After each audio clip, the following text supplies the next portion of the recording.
quickly.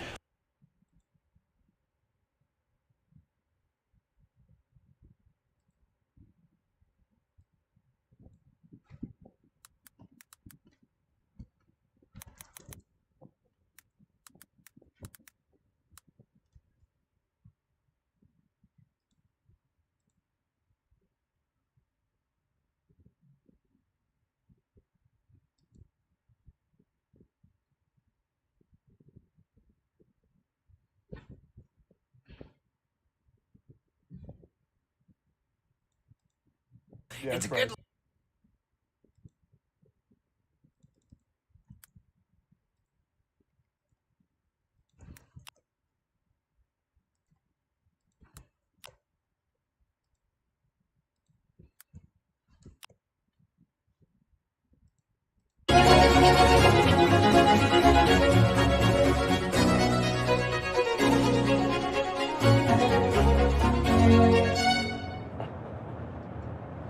So the first thing I'd like to say is that it's ridiculously exciting to be here. You're most welcome to be here. This is quite the amazing place, and I've been preparing to talk to you for long. 53. Yeah, okay, so we're roughly from the same era. I read Heinlein a lot when I was a kid. The first 2/3 of Stranger in a Strange Land are great. You for a long time, so I'm really looking forward to it. You said something that caught me right away when we were discussing various issues just before we started. You said you were up till 4 a.m. Yeah, so, actually a little more like 5 a.m. But we got the XAI data center or supercomputer center training from beginning installation to start of training in 19 days, which is the fastest that anyone has ever gotten a supercomputer to train. And is that in that new building off to the side? That's in Memphis, actually. It's in Memphis? Yeah. Oh, so that's where you were? Yeah. I see. Memphis, the capital of ancient Egypt. Right. Yeah, you're bringing what? Perhaps that's where our new God will come from. Yeah, no kidding. No kidding. Yeah, I wish that was funny. Yeah, okay, so I want to talk to you about alignment. I wish that was funny. Yeah, yeah. I mean, well, look, I mean, there are a few things we're aiming for with Grok, the XAI. Yeah. But it's the name of the AI from XAI is called Grok. Yeah. And if you're familiar with the term. I'm familiar. So, I want to ask you about that too. Well, Grok just means to deeply understand something. Yeah, but it's got that weird background. That's Stranger in a Strange Land, right? Robert Heinlein. That was a favorite book of mine. How old are you? 53. Yeah, okay, so we're roughly from the same era. I read Heinlein a lot when I was a kid. The first 2/3 of Stranger in a Strange Land are great. It gets kind of weird in the final third. Yeah, so why'd you pick Grok? Well, I think, because of the meaning of the word. Yeah. To grok something is to understand it at a very deep level. Yeah. To really fundamentally understand something. And that's what we're aiming for with our AI. The stated goal of XAI is to understand the universe. Yeah. So to really just understand the nature of the universe, and even what questions to ask about the universe. Yeah. So that's our goal. I think it's a good goal. So let me ask you some specific questions about that. So I played around a lot with large language models. I have some people on my team who built one. Actually, we built one out of my writing that I've been using to help me with my new book. So if I come across biblical passages that I can't understand, I can use that system to give me a first pass approximation, and it works quite nicely. Yeah. I've used Grok quite a lot too, and ChatGPT, and I use them as research assistants, and they're ChatGPT lies a lot, so you have to keep an eye on it. Well, so I've been thinking about this alignment problem, and so alignment problem's a big deal. I got an idea to run by you, and you tell me what you think about this. Well, so there's a golden thread of conversation that constitutes the basis for humanities education, let's say, that's run across centuries, and in principle, that concentrates on ideas that have been winnowed probably through a quasi-evolutionary process across large spans of time. Yeah. So you get documents out of that, like the King James Bible, for example. Sure. And they're zeroing in on core conceptual structures that we don't even necessarily explicitly understand. Yeah. It seems to me that when we take young people and we give them a genuine humanities education, we solve the alignment problem for them. Now, so the question... Or make it worse. Well, you do that if it's propagandistic. You can make it much worse. Which often is these days. That's pretty much that's exactly. Well, that's also exactly what happens, and inevitably when that unbroken tradition is not transmitted.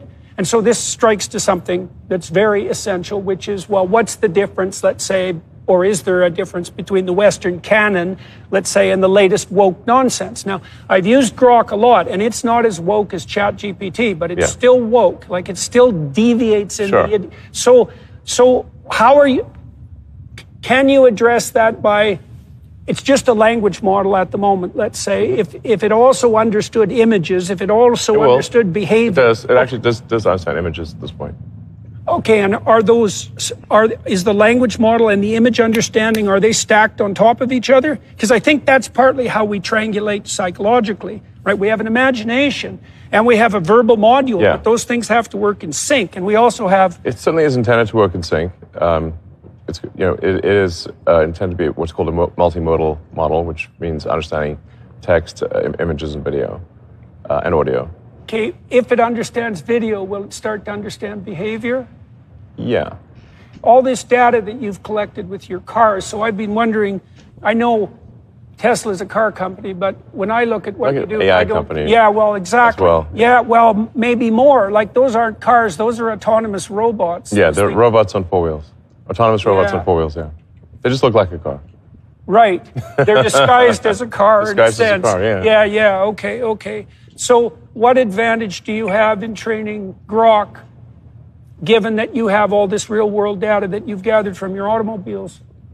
We haven't yet applied real-world video from Tesla to Grok yet. So I do want to emphasize, XAI is a fairly new company. It's just a little over a year old. So we have a lot of catching up to do to companies, relative to companies that have been around for 5 or 10 or 20 years.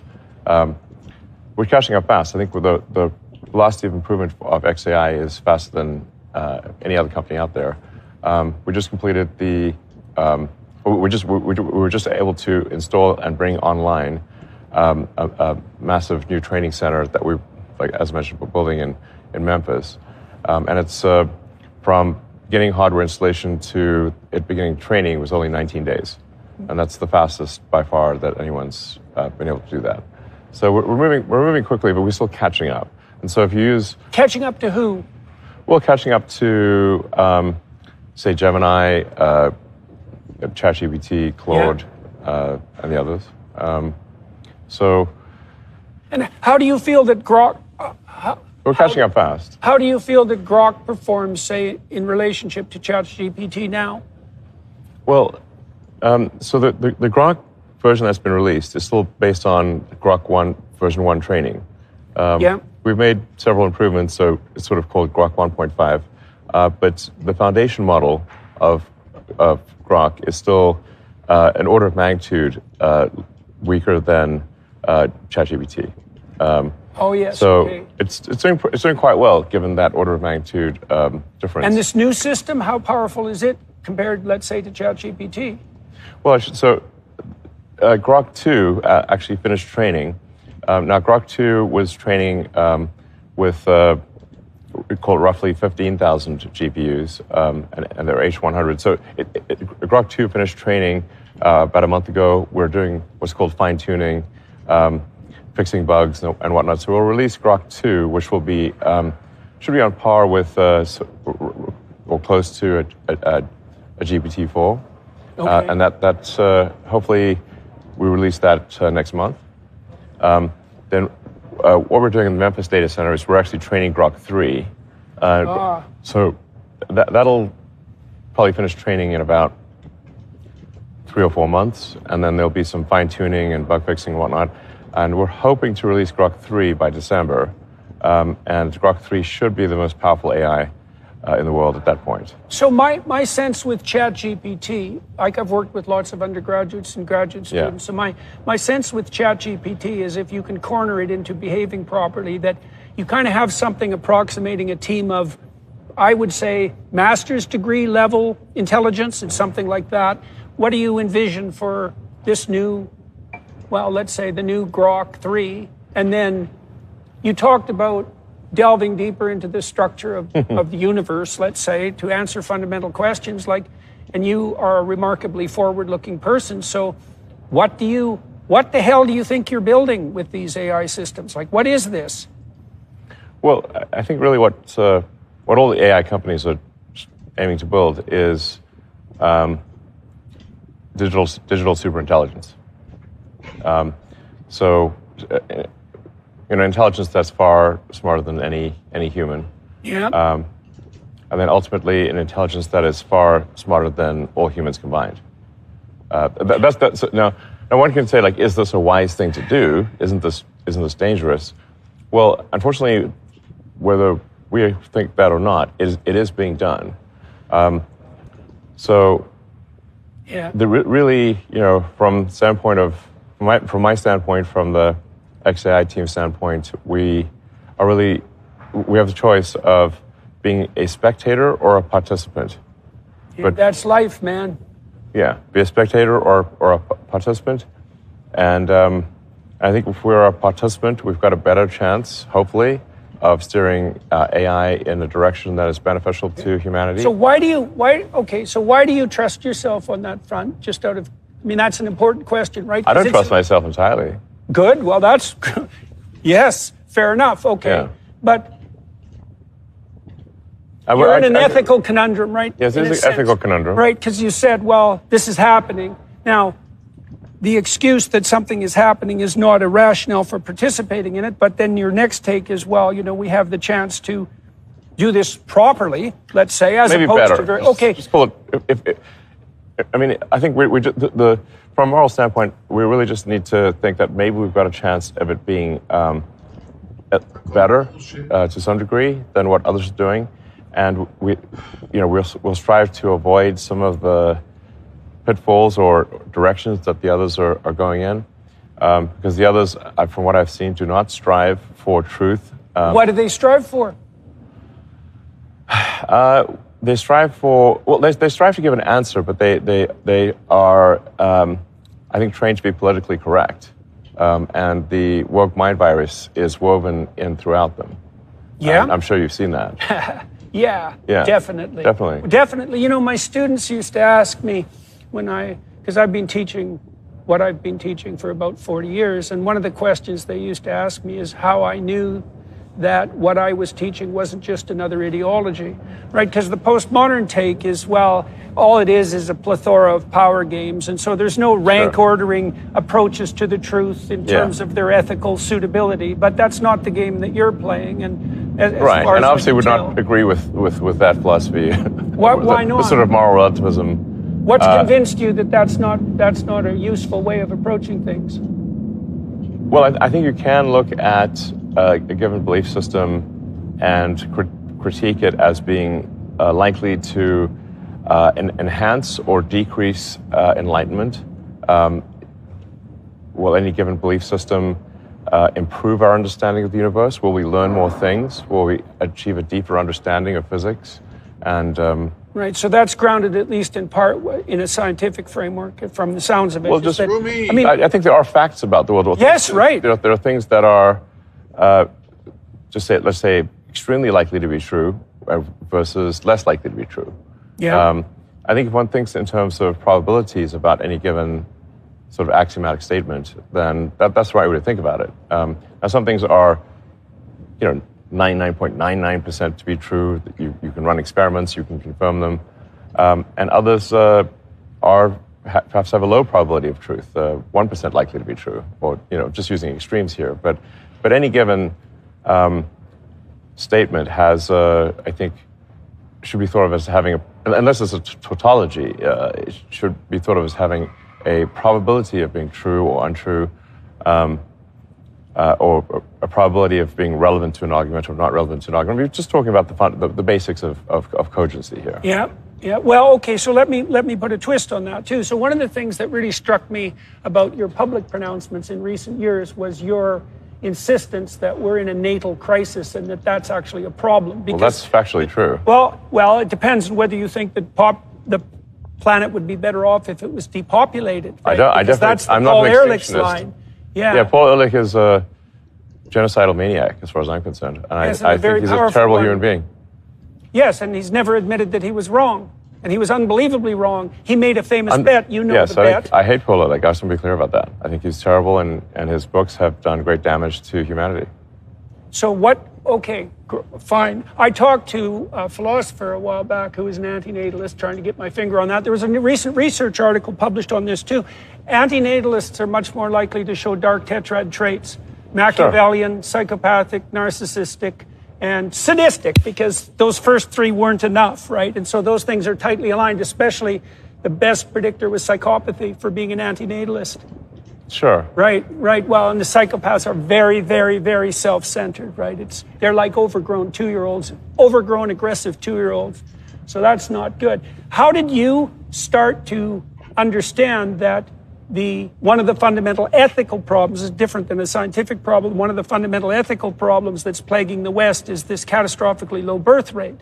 And when you started making public pronouncements... Observing the numbers, I mean, I noticed this 20 plus years ago, that the trend in birth rates for really all countries past a certain level of economic development was trending to well below replacement, if not already below replacement. And if you extrapolate the curve, which one always has to be cautious about extrapolating any demographic curve, but so I always preface by saying, if these trends continue,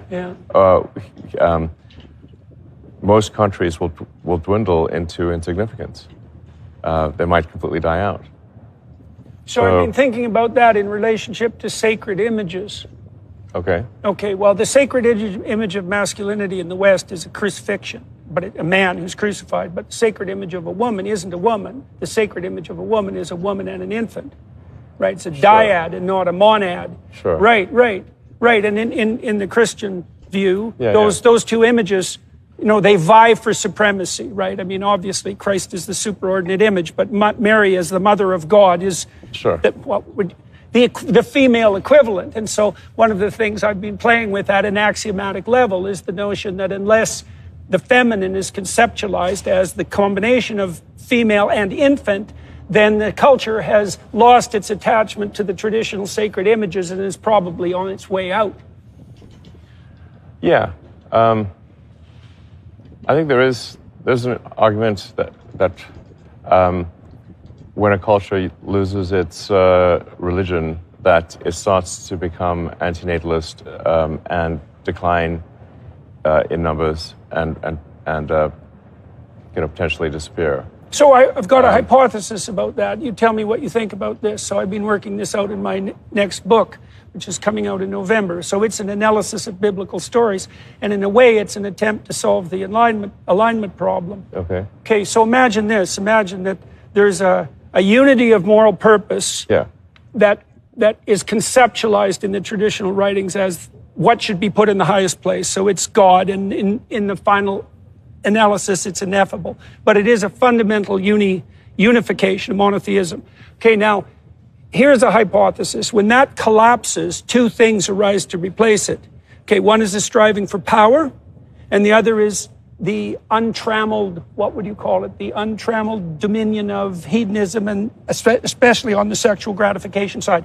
So it's like, if there's no ultimate unity that's future and community oriented, that's predicated on sacrifice, you get a dissolution immediately into the next two contenders for domination. And one is, it's about me, buddy, and get the hell out of the way. And aligned with that is, not only is it about me, it's about me, what would you say, subjugated to my most base whims. Because why would I want power except to do exactly what the hell I want whenever I want to?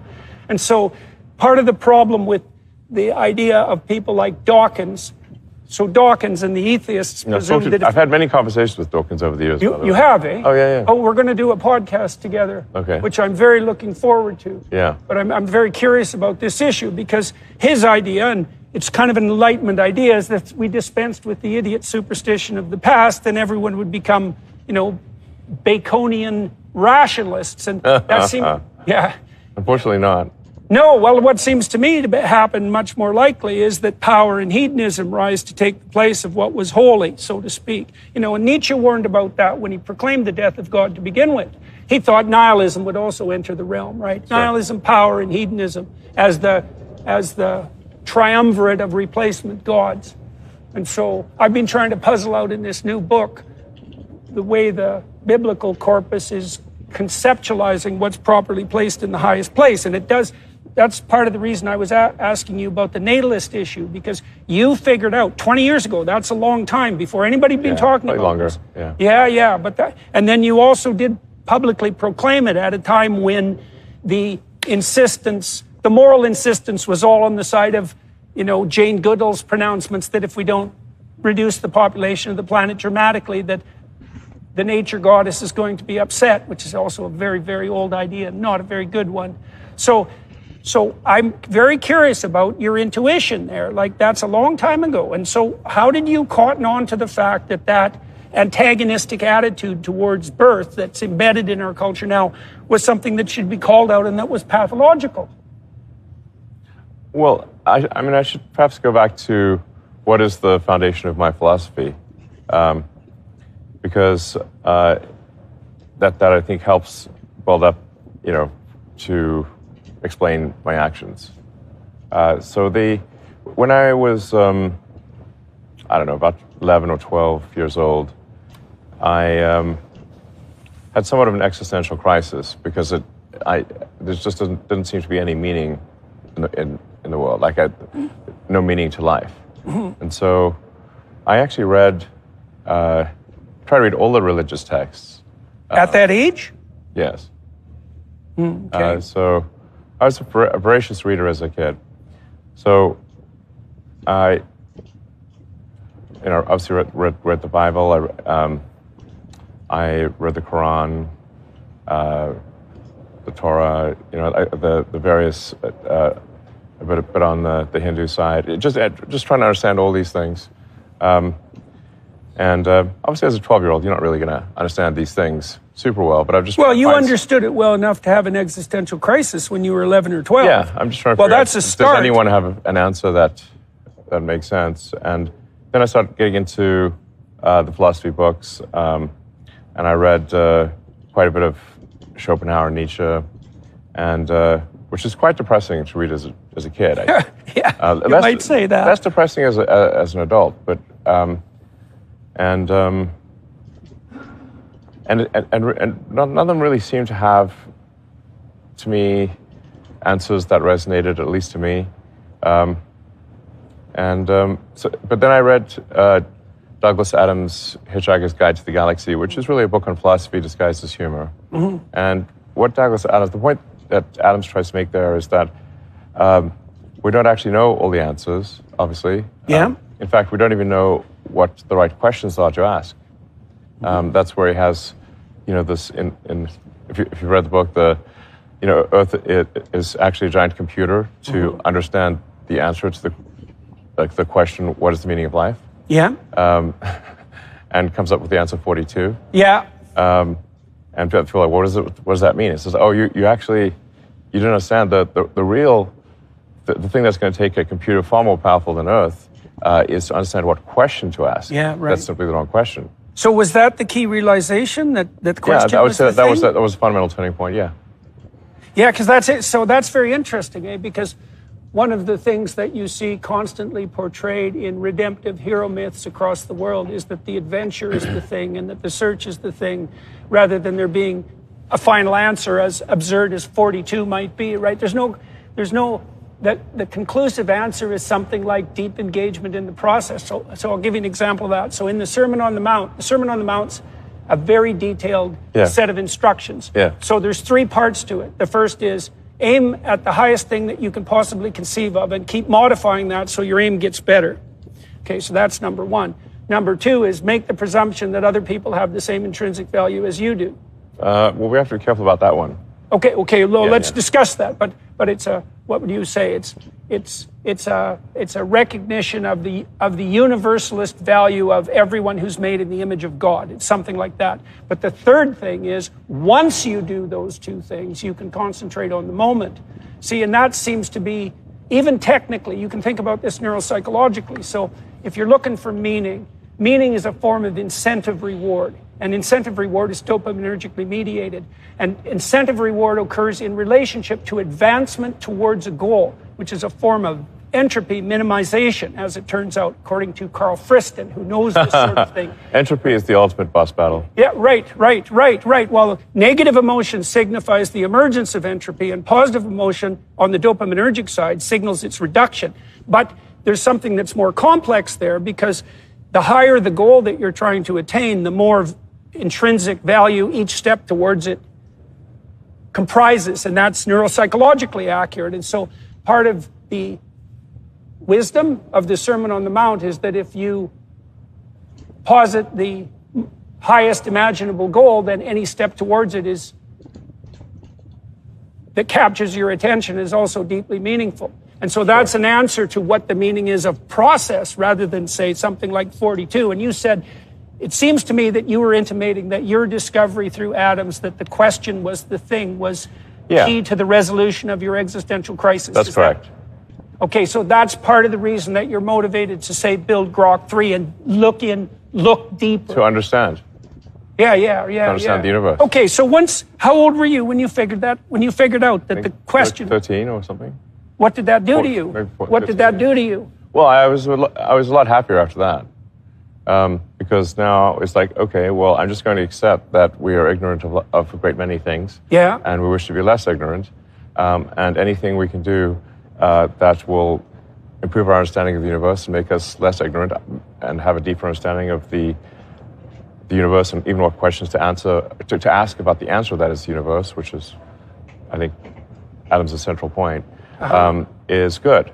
And that was good enough to resolve that crisis. It was for me at least. Yeah. And so, like, is this a religion? I don't know, maybe it is. But I think it's a good one. I'd call it the religion of curiosity. Yeah. Well, the ancient god of the Mesopotamians, his name was Marduk, and he was the best defense against ensuing chaos and state corruption. Okay, so that's how he was conceptualized. Okay, Marduk had eyes all the way around his head. Okay. Because he paid attention. Right. Right, and he spoke magic words. Okay. Right, and he was literally, for the Mesopotamians, he was the agent that revitalized the tyrannical state and overcame evil, and also the force that dispensed with chaos and built something magnificent and cosmic out of it. Right, so, yeah. Sounds like a force for good. Yeah. Well, in the Mesopotamian emperor, so his job was to embody that spirit on earth, and they used to take him out of the city on New Year's Eve, strip him of his kingly clothing, humiliate him, they slapped him, the priests, and then they'd ask him to confess all the ways that he hadn't been a good Marduk, attentive and speaking properly in the previous year, and that's how they renewed the cosmos every year. And that's our New Year celebration is a derivation of that, out with the old and in with the new. And the Egyptians, they worshipped the eye, right? You've seen that famous eye. The all-seeing eye of Horus? The all-seeing eye of Horus. That's the antidote to the eye of Sauron, by the way. Right, because if you don't use that vision, if each citizen doesn't use that vision, it's replaced by the totalitarian all-seeing eye. Right. So that's a hell of a thing to know. Okay, so that's cool. So I wondered, I see, because I wondered what's motivated you, because you push in so many directions simultaneously. You have to be really highly motivated to do that. And so you figured out that the question, in a sense, was the answer. Yeah. The question is, or said another way, that seeking greater enlightenment and a better understanding of the universe and what questions to ask about it is something that we can continue to do as a civilization for a very long time. Yeah, likely forever. Right, exactly. So depending on how powerful Grok turns out to be. Yeah. So that's. So then I thought, okay, I'll work on things that improve our understanding of the universe. I know now that they say, like, at a base level, Well, this is why I actually think we want a population increase, because population increase means that there are more people, that we've expanded the scale. More brains, man. Yeah, we've expanded the scale of consciousness to the degree that there are different cultures. We've expanded the scope of consciousness, so that there's. Okay, so I read something here. I talked to this gentleman who done a biography of Marx, and he went and looked at Marx's poetry and drama that he wrote before he wrote the Communist Manifesto, and he found out something very interesting. He found out that Marx's favorite quote from Goethe was a statement by Mephistopheles. It's a very specific statement, and it's a very key statement. Mephistopheles' motivation, so Lucifer's motivation, is predicated on this argument. It said, consciousness is nothing but consciousness of pain and misery. Life is short and brutal and pointless. Therefore, it would be better if consciousness itself was eradicated. Sounds like Hobbes. Yeah. Well, so you know, I had a little Yorkshire Terrier who was nasty, brutish, and short. Right. So I named him Hobbes. Perfect. Well, I think it's even deeper than Hobbes, because Hobbes seemed to understand that life without social order would degenerate into that. But the Mephistophelian credo is that consciousness itself is an evil that should be eradicated because it produces suffering. And that was Marx's favorite. Crazy. It is the very definition of crazy, right? Yeah. It's the definition of the adversarial spirit. Now, your hypothesis, your axiom, let's say, is that that's wrong and that consciousness should be. So then we say, so why should consciousness be expanded if it's nothing but consciousness of suffering? And your answer that's obviously false. Okay, well, not so obvious. Lots of people suffer. Like lots of people are suicidal and nihilistic, and you had that crisis of faith. Let's say when you were 11 or 12, an existential crisis, but you resolved it. Meaning of life crisis. Right. So, no, I think it's just obviously false that people. While there are people who are very sad, there are people also who are very happy. And we go through sad and happy moments. Every human being does. So it's an absurd and obviously false statement that life is merely suffering. Yes. That is just a ridiculously false statement. So one of the things I've tried to do is to understand. So, like, there are a limited number of things that are undeniably real, and pain is one of them. Yes. Okay. Like, so my back hurts a little. Yes. So that's because you were up till 5 in the morning. No, I just have some injuries, whatever. From wrestling? It's from, I think, some childhood injuries that, although the final thing that caused some back and shoulder injuries was me foolishly fighting the world champion sumo wrestler and charging him at him at full speed to knock him over, which I did succeed in doing, but you paid a price for it. A very, very high price. Carnivore diet will fix that. The what? Sorry. The carnivore diet will fix that.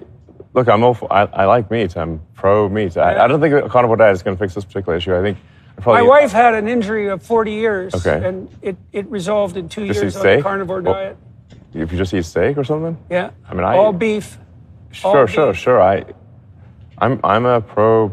I like meat, but I think this is I think I'll probably need an operation or something. But anyway.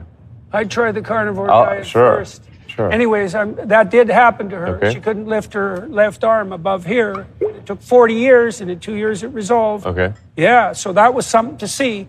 It also rejuvenated her physically in a variety of different ways that were quite miraculous to watch. Yeah. And that hasn't stopped.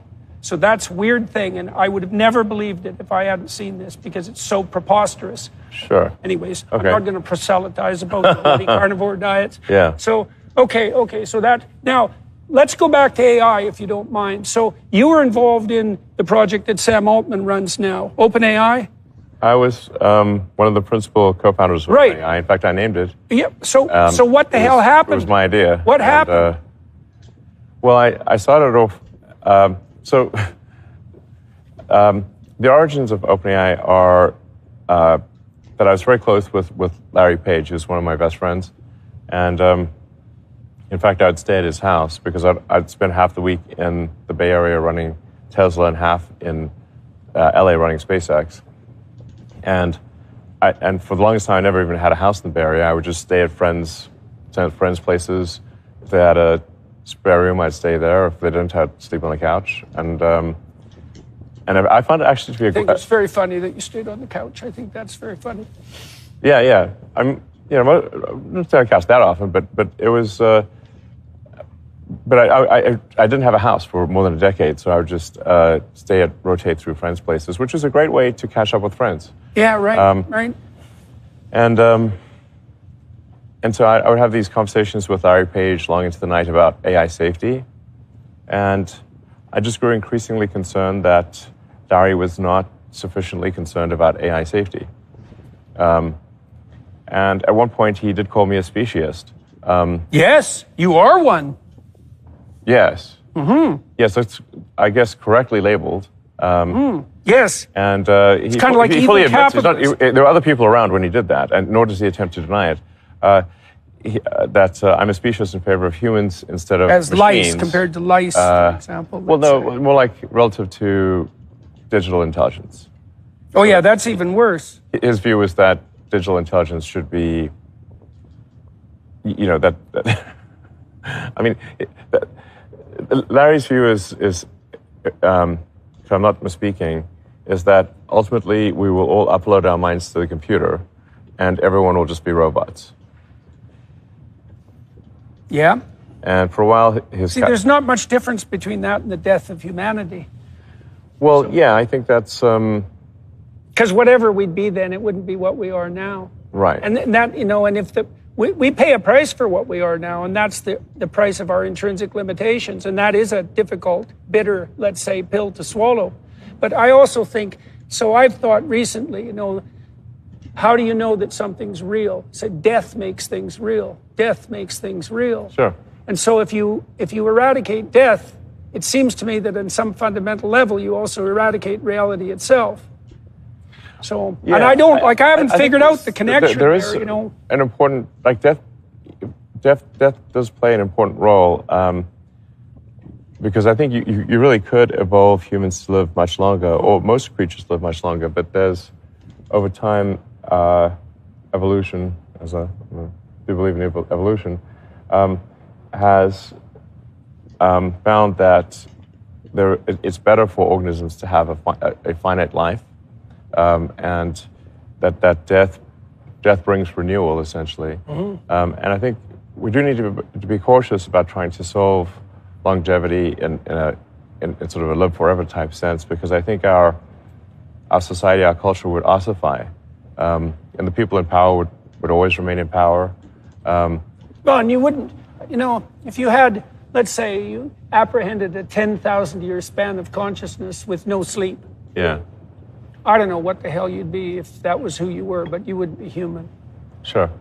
And then we also don't understand that. See, part of the problem, I think, with the perspective that the technologists are taking with regards to human existence is that there's a reductionism there. That's something, it's something like there's no difference between us and the gist of our linguistic network, something like that. Like, whatever we are as conscious beings is a hell of a lot deeper than the patterns of thought that make up our cortical existence. Consciousness is way deeper than cortical existence. And maybe. Yeah, maybe. I do think you have to ask this gradient question of where does consciousness arise? Now, obviously, in a sort of traditional Christian faith, you would say that, well, there's a soul that inhabits the body, and that's the consciousness, perhaps. But we all started as a single cell. So is that single cell conscious? I mean, it doesn't look you can't talk to it. It's just a cell. It differentiates very strangely. Yeah, it has that teleology built into it that's very difficult to understand. But conscious, it seems not to be. Not at that point. It doesn't seem to be conscious. So where, as it divides into many more cells, eventually reaching to and an adult human has 30 to 40 trillion cells. So where does consciousness arrive? Does it grow slowly? Is there a step change? I tend to generally believe in physics, and you seem to have done pretty well with that belief, by the way. Yes. Well, I have a saying that physics is the law and everything else is a recommendation, because people can break and do break man-made laws, but I've yet to see someone break laws of physics. So, and so if you have beliefs that are incompatible with a rocket getting to orbit, the rocket will not get to orbit. Right. Yeah. A pragmatic... Physics is a harsh judge. Yes, definitely. Yes. Definitely. Do you think these LLMs, do you think that any of the machinery that you've interacted with is showing signs of anything that might be equated to consciousness? I mean, the LLMs are remarkable, right? And they certainly passed the Turing test as far as I'm concerned. Yes, they passed the Turing test. So from a testing standpoint, I think we will, if we're not there already, we soon will be, where you would not be able to tell that you're interacting with a computer. Or that's coming right away, man. Yes. In fact, probably. Sort of here. Unless you're really sneaky and you ask harsh questions and corner the damn things, we're probably already there. Yeah, so you don't know. If you know some of the tricks, like how many R's are there in renderer, and bizarrely can't figure that one out. Oh, I didn't know that was one of its... Yeah, so it has these weird lacunae in its knowledge, right? Well, it divides everything into tokens, and those tokens are more than one letter.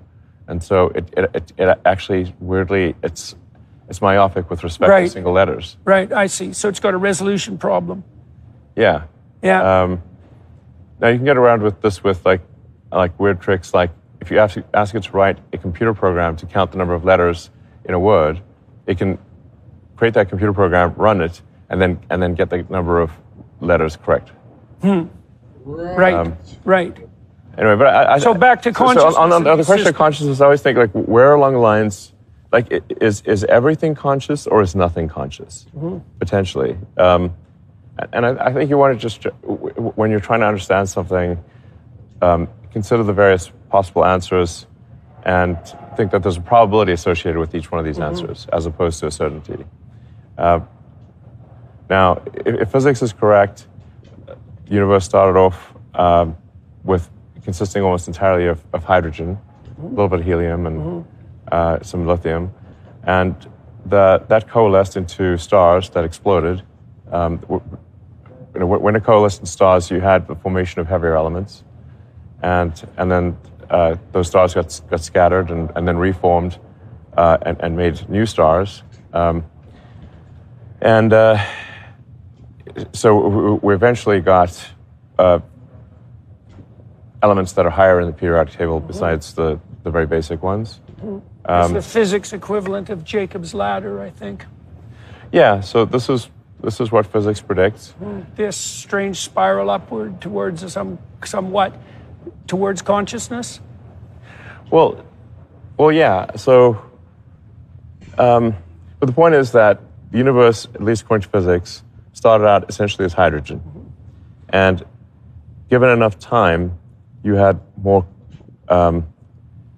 complex, or heavy elements and more complex molecules.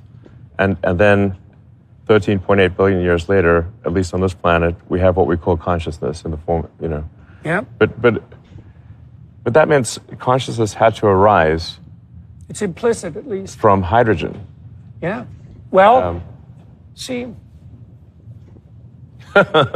So if you just leave hydrogen out in the sun long enough, it starts talking to itself. I think I've seen your comments on this before. I think you're pointing to the same sort of thing that my friend Jonathan Pajot has been trying to elucidate, which is that there's an implicit structure of possibility. He associates this with the concept of heaven. Like there's an implicit structure of possibility that material forms are trying to flesh out. And so in some sense, the possibility of consciousness is inherent in the hydrogen atoms, right? Obviously, because it emerged. Yeah. So So it's a tautology in some ways. But so maybe everything's conscious in some way. Maybe it's just degrees of consciousness or concentrations of consciousness. Yeah, well, I wonder if that's associated with the Christian notion that the word is primary. Because in mythological representations, you have three fundamental elements. You have something like order, which you could think about as society, but it's the a priori axiomatic interpretive structure. You have that. Then you have chaotic potential. That's the tohu vabohu that exists at the beginning of time. And so the way God is represented in the story of Genesis is that, so God is the a priori interpretive process that gives rise to order as a consequence of manipulating potential. And the intermediary factor is the word. That's the Christian conception. And the word is something like, well, language, but it's also something like the sacrificial gesture that's necessary for learning to take place. So you could imagine this. When you learn something, it's not only that you add to a storehouse that you have, it's that something that you already know has to undergo a death and a transformation. Most real learning is painful, you think? Yeah, I mean, well, think about painful. Well, the deeper the axiom that's shifting when you learn, the more chaos is associated with it. That can be exciting, but it can also be destabilizing. That existential crisis that you had great potential, right? Sure. Because you resolved it, but that didn't mean it was without its pain. Sure. Right? So if you imagine a hierarchy of axioms, right? And so the lower down the axiom hierarchy you go, the more chaos is released when that axiom is challenged. You get a negative emotional response to that, with there's anxiety and threat, because God only knows what happens when all hell breaks loose. But there's a positive aspect too. That's why it's a dragon and a treasure always in the hero mythology.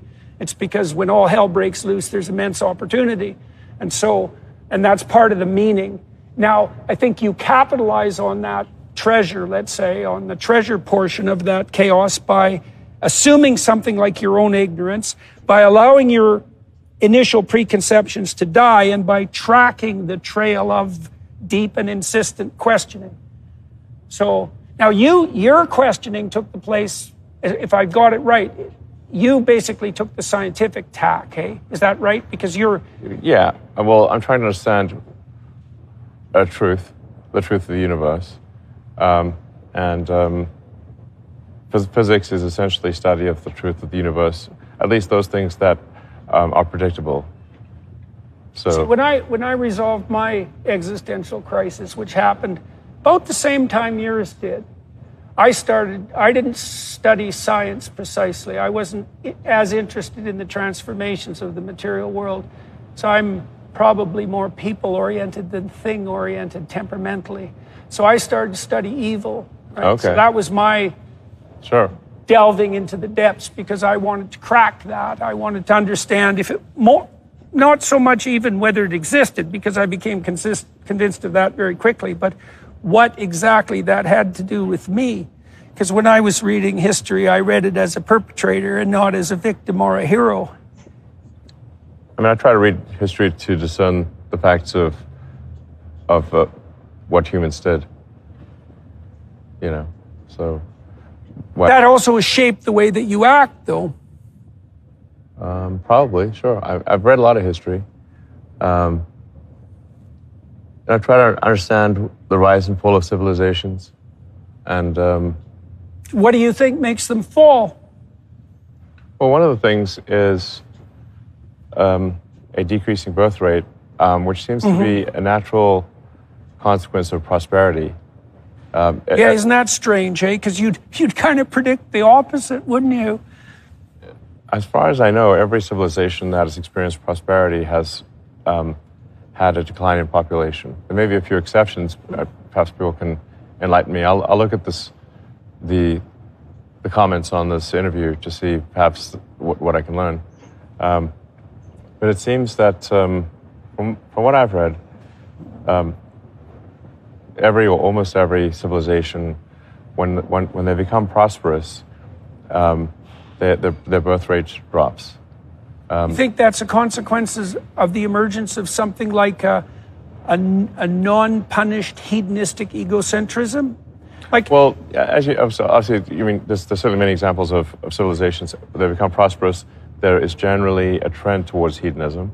Yeah, well, you can get away with it if you're wealthy, eh? Because the consequences of your foolishness don't smack you on the head instantly. Precisely. So, if you're a civilization under threat, like let's say if you take, say, Rome, when they were trying to not get annihilated by Carthage, and they had Hannibal running around marauding Italy, they didn't have time for hedonism. Right. Hedonism is not an option. We're going to get destroyed by Hannibal. The chips are down. And when a civilization's under stress, there's very little hedonism that takes place. So William James said that the modern world needed a moral equivalent to war, right? He investigated the religious realm very, very deeply, and I think this was in the varieties of religious experience, and that really had an effect on me because I think that you need something akin to an existential threat in order to set you straight. I think there's some truth to that. Yeah. It's sort of like if it's let's say if it's a spoiled child that that kid gets everything he or she wants, and you have sort of a Baruch assault situation, and then writ large, that is a civilization that is I think it's also, and where people get everything they want. I think it's the right way to think about it developmentally and neuropsychologically, because maturation itself consists of two processes, let's say. The more mature I am, the more I'm bringing other people into the purview of my vision. So I extend myself across other people, be my family first, but then brought the community more broadly. Sure. The better you are at that, the more people you can play a game with at the same time. But you also do the same thing with the future. And that's actually, as far as I can tell, what the cortex is for. It's to move you away from primordial hedonistic motivation to this more inclusive sense of future and community, right? And that's a higher order self. Yeah. And so the default would be immaturity, and wealth can obviously facilitate that. And maybe it's partly because, okay, so you're a very wealthy man. You could give your children anything they ever asked for. Okay, so why not do it? Why not every time they ask for something, why not just deliver it? There's some wisdom that comes through the ages that you don't want to have someone be a spoiled brat. And why do you think giving people everything they want exactly when they want it necessarily produces that? Because it seems to. I think it almost always is. Okay, you had a rough childhood. Yeah. Yeah, like rough and tumble, rough childhood. Plenty of fights, and a father who was a difficult creature to contend with. Okay, what did that do for you? And are you grateful for it, or are you unhappy about it? Well, I guess you never know the things that really made you who you are today. So at the end of the day, am I on net grateful for my life? I am. And perhaps even for the hard things. Because those hard things, I learned from them. What did you learn? I mean, I read your biography. It's not an autobiography. No, it's not. No, definitely not. I would tell it in a different way than Isaacson, because Isaacson, who I think is an excellent biographer, is nonetheless looking at things through his lens, and wasn't there at the time. Right, of course, of course. Well, one of the things that stood out for me, too, though, from that, and I would like your comments about this, was the rough details of your childhood. A lot of physical altercations, and a lot of, I don't know exactly how to characterize. Altercations. I mean, I was almost beaten to death within an inch of my life at one point. Right, that counts. Yeah. That definitely counts as a physical altercation. A few blows here and there, yeah. So what did that, okay, why aren't you bitter about that? Because that's a pathway that people take. I think that there are, one can take, and often people do take, the path of vengeance. Yeah, that's for sure. Yeah, so, or that's what antinatalism is. Yeah, to feel that the world has treated them unfairly, and that they will visit upon the world which the world has visited upon them. And justify it by recourse to the reality of their own suffering, exactly. which is often intense, right? Yeah. So the story of Job, one of the things I concluded from the story of Job, because it's a precursor to the crucifixion story. So Job makes two decisions.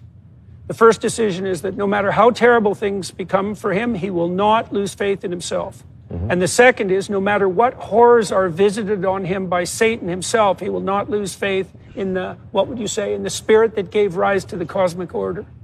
Right? No matter what.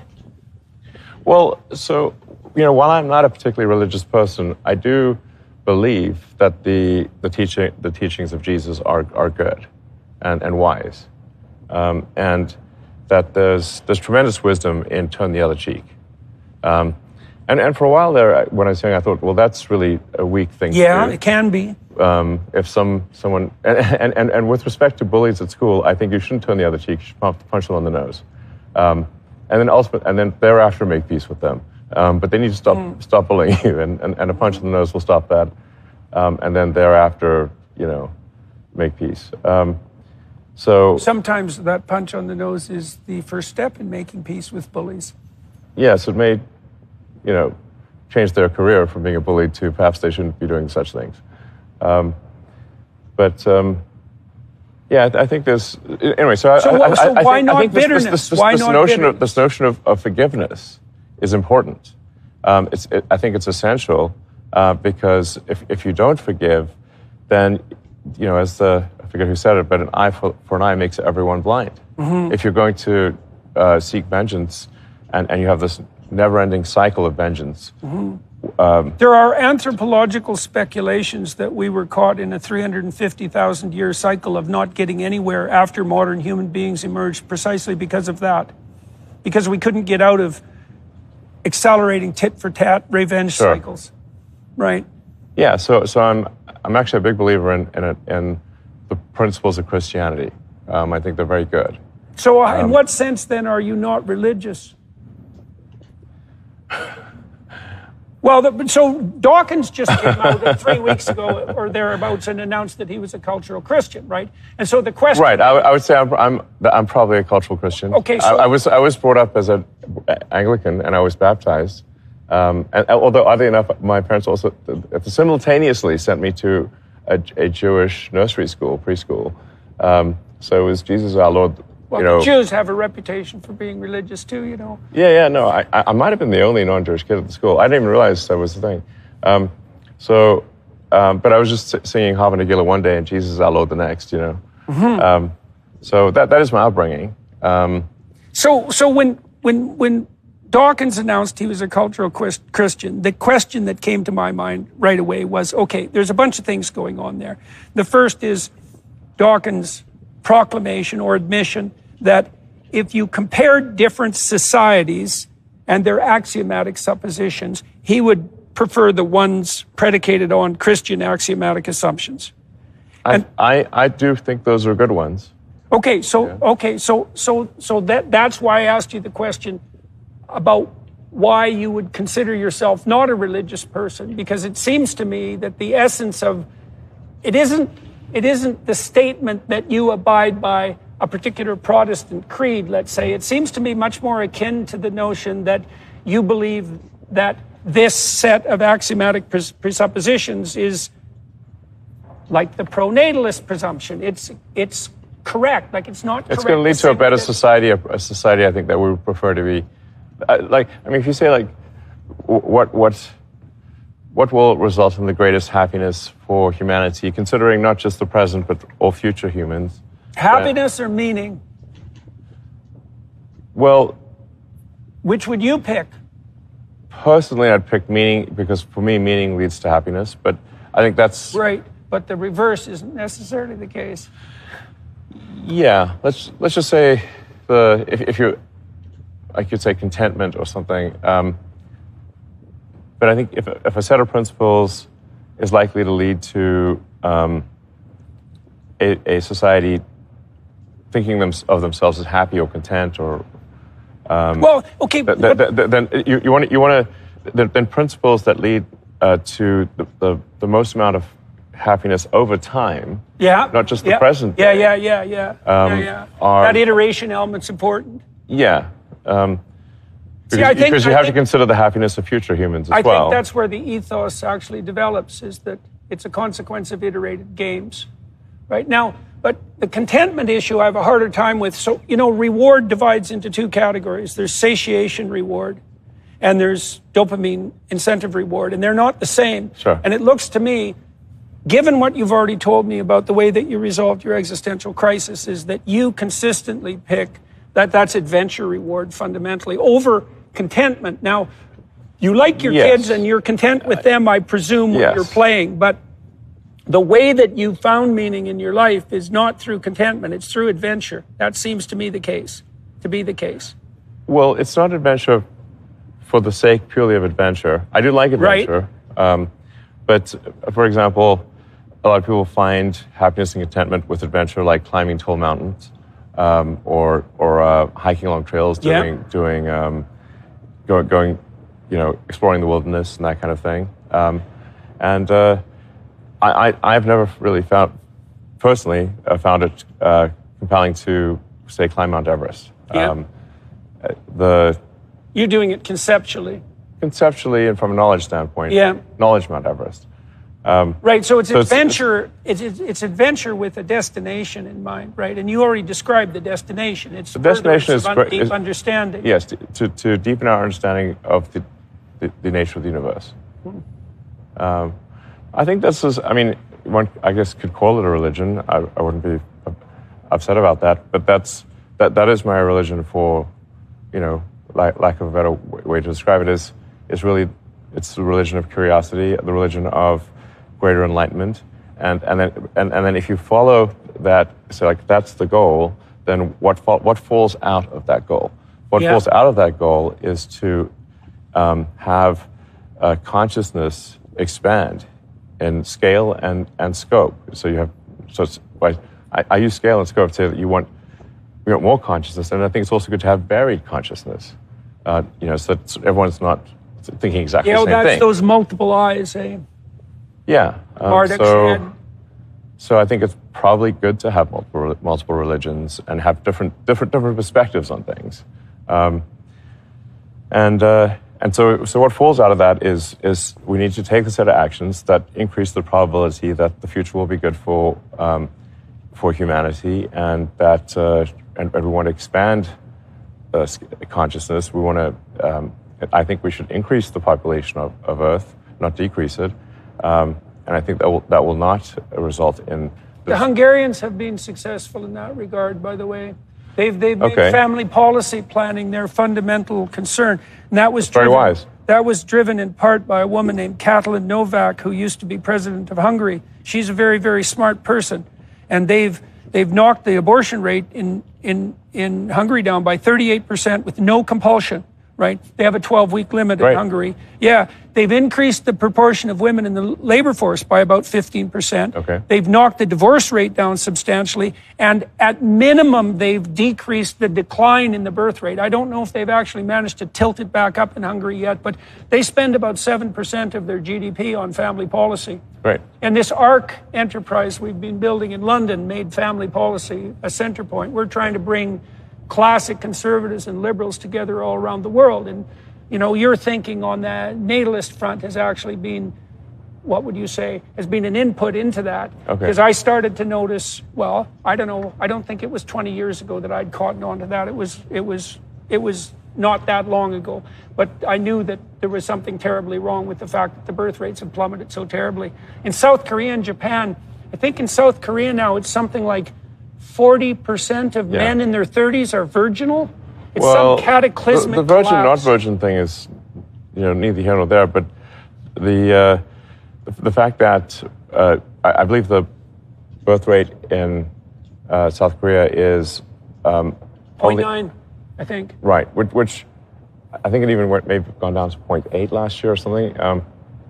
But that essentially means that if you fast forward, that the population of Korea would decline by 60%.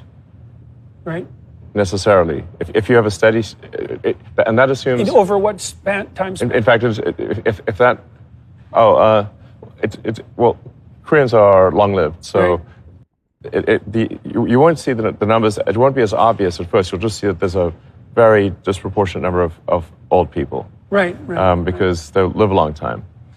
But for predicting the future population of any country, the simple way to do it is say how many babies were born last year, and what is the average lifespan in that country, and then if that birth rate, if that number of babies stays constant, then eventually the old people will die, and that will be the population of the country. It's very, very straightforward. Right.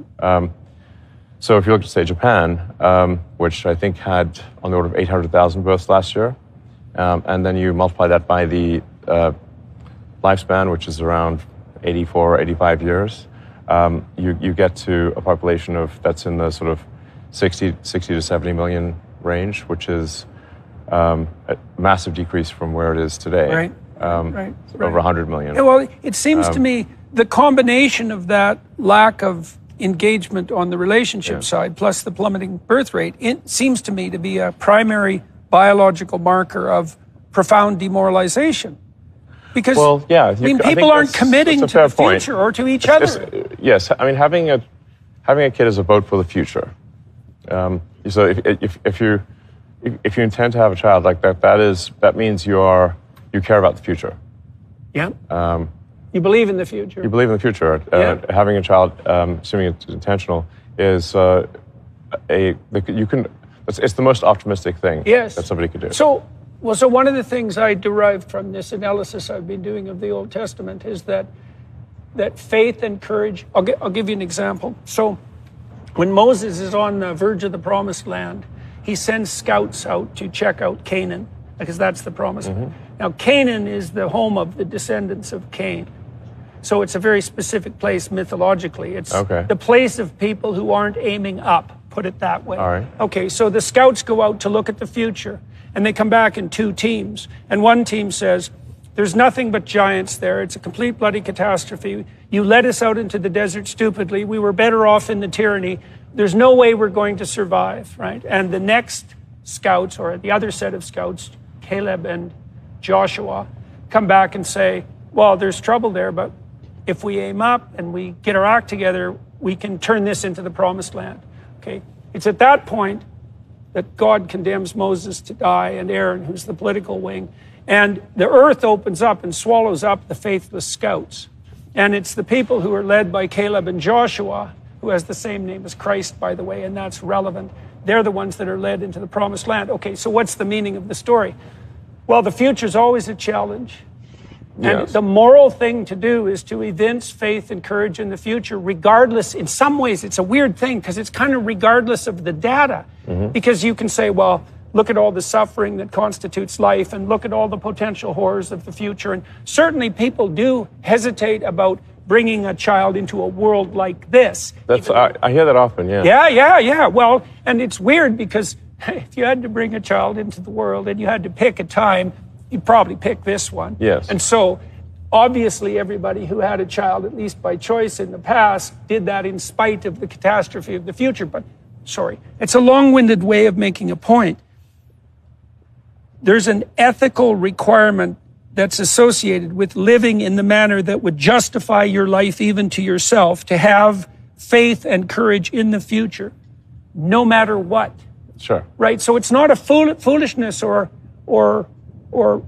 what? Defense against death anxiety or foolish superstition, that faith. It's not that at all. It's a kind of courage.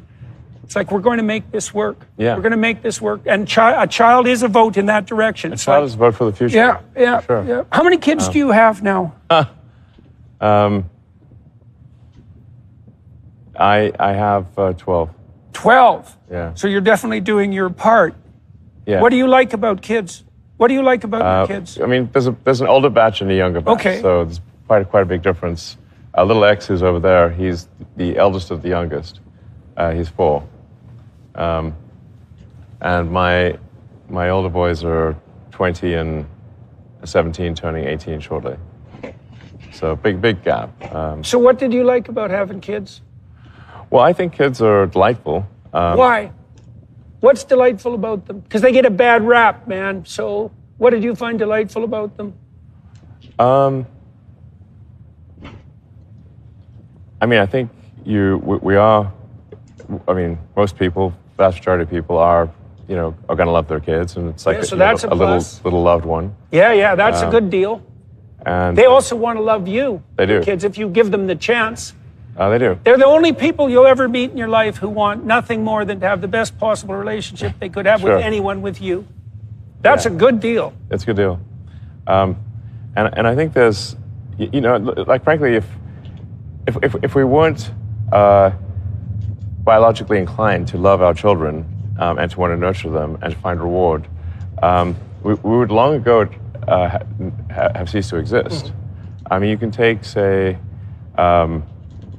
I don't know, a wolf or a wildcat or some creature that a wolverine, some creature that would normally be very aggressive. Mm-hmm. And when that creature has babies, the mother nurtures them and is tender and caring.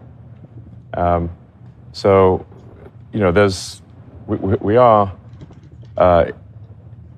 we've evolved to love our offspring. It's a natural thing. And I think people, I mean, even if somebody's sort of taken somewhat of a hedonistic approach to life, I think there's an appeal even on the hedonism side to say that, well, would you not, you'll actually find it very rewarding. I think that's good. That's a good appeal, and it's one. That's exactly why I asked you the question. It's a solid argument, for the hedonists out there, and not all hedonists are bad. I mean, I have friends who are hedonistic and they're very good people, but they. And I've actually convinced some of them to have kids, which I'm happy to say. And they've thanked me afterwards. Like, not one person who I've said, you should really have kids, you won't regret it. And not one person has said they regret it, ever. Right, so that means you I've don't have convinced many people to have kids. Friends, so that's good. Yeah, they love it. So well, when I was working in Boston, I had a very busy job, and I pretty much stopped doing everything except my job and spending time with my kids. But if I had to rank those in importance, then spending my time with my kids, that was better. And the reason it was more important was because it was actually better. Like, if your kids are capable of a modicum of pro-social behavior, which is pretty much your choice, although temperament makes a difference, there isn't anyone more entertaining to associate with than little kids, because partly I think it's because they're not as cortically inhibited. So my daughter has a new There's baby. no filter. They just say what they think. Well, and you can see what they see through their eyes too. So you're all filtered in, and you see the presumptions everywhere. And then a child comes along and you think, oh yeah, that's an amazing thing, and I'd forgotten all about that. I replaced my perception with my memory, right? And so children reopen that. Yeah. That's also why I think it says in the Gospels that unless you become like a little child, you can't enter the kingdom of heaven, because you have to make contact with that untrammeled perception that existed before you ossified your perceptions into your foolish and often nihilistic habits. Yeah, but I mean, to the point you were perhaps getting at earlier, I do think that, and I consider myself an environmentalist, but I think the environmental movement has gone too far. And you're not supposed to worship nature, Well, it's gone too far in the sense that that in its extreme, you start viewing humans as a blight on the face of the earth. That turns out to be a real problem. Yeah, mostly implicitly, but sometimes explicitly. And if you internalize that, then you start thinking, in AI systems, for example. Yeah, I'm somewhat worried that the AI systems would be, I mean, you could say like various ways that AI could go bad. Would Train one on Paul Ehrlich's work and see what happens. That would be hell. Yeah. Well, we have plenty of political systems that have already exactly done that. Yeah. No, that would be hell. That's hell. Exactly right. That would be hell. So, yeah, that's a disturbing thought. That's for sure. But just going back to the, how can something which is, I think, generally, it sort of starts out with good intentions, but ultimately sort of pave the road to hell is environmentalism in the extreme. Yeah. That starts to view humans as bad, humans as a load on the earth that the earth can't sustain. These are completely false. Well, it's interesting that the economists and the biologists tend to separate into segregated camps on that front, because the biologists tend to be Malthusian. And that makes them really bad biologists. Yeah. So I think it was, I can never remember the philosopher who said this, but it's a brilliant observation, is that we evolved thought so that our thoughts could die instead of us. And that's actually it's great. It's a great line. And it's actually the case, because the prefrontal cortex evolved so that we could produce disposable avatars, right? So in our conversation, what I'm really doing in our conversation is I'm offering you a potential avatar of myself for the future. And I'm saying, why don't you see if you can kill this thing now so I don't have to act it out and die? Okay. And that's part of the, right, exactly. And so, and we've extended that with games, for example, right? Sure. We've externalized that. And so the reason the biologists are wrong is because they don't actually understand the qualitative difference between human beings and other creatures, is that we can let our thoughts die instead of us. So that's substitutionary death. That's a good way of thinking about it, right? And that means that the Malthusian limits, they don't apply to us in the same way. And so the economists got that right. It's like we can innovate our way out of scarcity. In fact, I don't like the idea of natural resource, for example. I think that's a Marxist notion, natural resource. It's like air. Okay, I'll give you air. Everything else, fresh water, that is not a natural resource. And kerosene or fossil fuel just laid in the ground until like 1850 because nobody could figure out what the hell to do with it. So what that implies is that it's something, I think it's a religious ethos that's the natural resource. The religious ethos that allows us to orient to the future, to be community oriented, and to be trustworthy. Yeah, well, look, I mean, at least some of these things one can actually apply physics, or, you know, one can analyze in a scientific way to say, how many humans can Earth sustain without what most people will consider to be significant environmental damage? And I think if you actually do the numbers, I think it's potentially 10 times the population we have today. Right. So how did you arrive at that figure? I mean, obviously you've put a fair bit of thought into this, and this is a very countercultural proposition. Since the mid-1960s, the moral proclamation has been that there are too many people on the planet, and that is, I think Paul Ehrlich was the ultimate exponent of that particular his analysis was very unscientific. He based it on some visit to Delhi, I believe. Right. Yeah, it was absurd. Right, and sort of visceral repugnance. Yeah, wrapped himself in science and produced nonsense. So, I mean, you just say like, okay, well, how much land area do we need to grow food? Yeah. How much would that encroach on natural habitats? What's the actual food growing potential given... especially if we got good at it. Right, and we are actually quite good at it, getting better. Right. Is there enough water? Well, actually, there's plenty of water because Earth is mostly water. It's 70% water by... That's convenient. By surface area, yeah. Desalination is actually very inexpensive. So there's really not a shortage of water. There's not a shortage of sort of surface area and energy to grow food. And there's no shortage of computational time, and increasingly there's no shortage, right? And that's energy dependent to some degree. Yeah. But the energy problem is solvable. Very solvable. Yeah. So let's turn, if you don't mind, to some more practical solutions. Let's start a little bit more with the AI issue, with OpenAI, because I'd like to explore that. And then I'd like to talk about what you're doing with SpaceX. I kind of like to walk through your companies, and I want to see how you're integrating your vision across them as well. So let's start with OpenAI. Now, you started talking about that story with Larry Page. You were integrally involved. I was concerned that Larry was insufficiently worried about AI safety because, well, his view is that we'll all be essentially upload our minds to computers, and then humans, there won't really be a need for humans. And I thought I was like, what team are you on, Larry? Hard on the humans there. Right. What team are you on? And I said, we really need to make sure humanity thrives and grows. And then he called me a speciesist for saying that. Yeah. So I'm like, well, I guess I am, pro-human. What are you? Right. That's the question. Yeah. If you're not pro-human, that's not nothing. Right? That's something else. You're pro something. I think it's a crazy thing to not be pro-human. I mean, if humans are not going to be on Team Human, who is? So that was the final straw, really. And I was like, okay, we really need some new AI company to serve as a counterbalance to Google, because at the time they had almost all of the great AI researchers. They had massive computing power, massive financial resources, and it was very much a unipolar world with respect to AI. Right.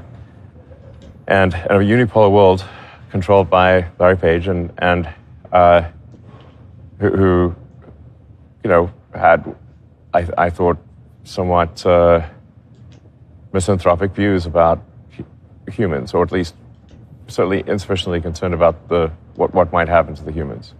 So that was the basis for creating OpenAI. Now, yeah, that's actually a real problem. Like, insufficiently concerned with the humans, that's a problem. Yes, and has all the AI power. So yeah, right. That troubled me, and so I thought, well, what would be the opposite of Google? Would be a nonprofit that is open source, so you can see what's going on, not a black box. Yeah. And that was not wasn't forced by sort of market incentives to make as much money as possible. So OpenAI was started as a non-profit open source. And the open in OpenAI refers to open source. Yeah. So why were you concerned about the profit motive warping things at that point? Well, at least, well, I think this perhaps is particularly a challenge for publicly traded companies. You just get sued if you don't maximize profits. Mm-hmm. The shareholders, you'll get a shareholder class action lawsuit. Yeah. That will force you to maximize profits. Yeah. So you thought that you thought a for-profit system might tilt the development of AI in directions that were short-term profit motivated instead of cracking the fundamental problem, something like that. Yeah, and look, I could be wrong about a lot of these things, but that's what I thought at the time, and I wanted to create something that I thought would be the polar opposite of Google, which is obviously a for-profit and closed source. Centralized, yeah. Centralized, and you don't get to see what's going on. And that was the basis for OpenAI. And we, recruited a lot of key people. I was instrumental in recruiting Ilya Sutskever, who, without him, OpenAI would not be where it is today.